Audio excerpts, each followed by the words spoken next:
रामचंद्र लिह ले जनमवा हो राम चैत के महीनवा।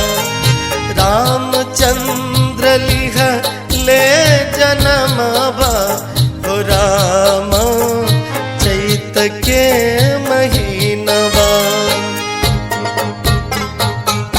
राजन, ये खीर का पात्र लो और इस खीर को अपनी तीनों रानियों में बांट दो।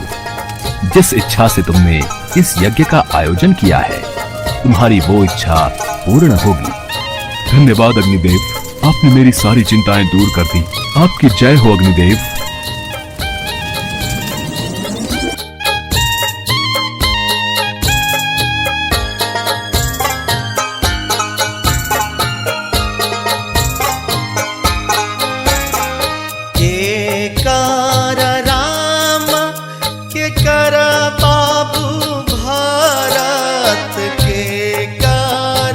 राम के कर बाबू भारत के कर लखन शत्रुघ्न हो राम चैत के महीनवा।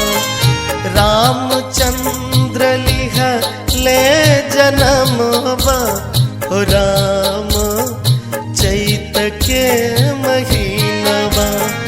कोशिला के राम के कही के बाबू भारत, कोशिला के राम के कही के बाबू भारत।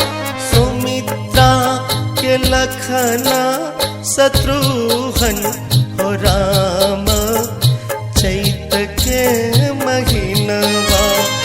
रामचंद्र लिह ले जनमवा हो राम चैत के महीनवा।